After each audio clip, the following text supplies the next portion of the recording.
ლონდონში ქართველ აქტივისტებს კომპანია ფერის დირექტორი ლაშა იორდანიშვილი სიტყვიერად დაუპირისპირდა. საფონდო ბირჟის ოფისთან საქართველოს მოქალაქეები რეჟიმის მიერ ნაწამები ხალხის ფოტოებით მივიდნენ. იქ საინვესტიციო ფორუმი მიმდინარეობს, რომელშიც მონაწილეობას ქართული ოცნების ეკონომიკის და ფინანსთა მინისტრები, საქართველოს და TBC ბანკის წარმომადგენლები, ასევე ბიზნესმენები, მათ შორის სოსო ფხაკაძეც იღებს. საქართველოს საელჩომ გაერთიანებულ სამეფოში ღონისძიების სტუმართა სიიდან ოპოზიციურად განწყობილი მოქალაქეები ამორიცხა. რეჟიმის მიმართ კრიტიკულად განწყობილებს წერილი მიუვიდათ, რომ ფორუმ სტუმართა დიდი რაოდენობის გამო ვერ დაესწრებოდნენ.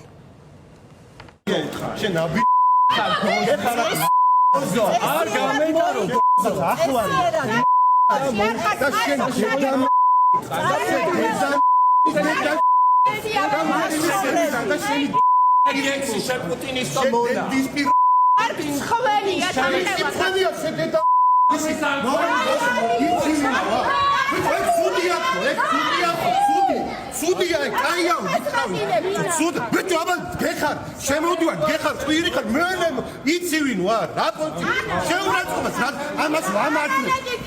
ამას ვამართლებ, კაის ვამბობ, რომ კაია, ნაცემი ხალხი კაია, შენ ვიხარ,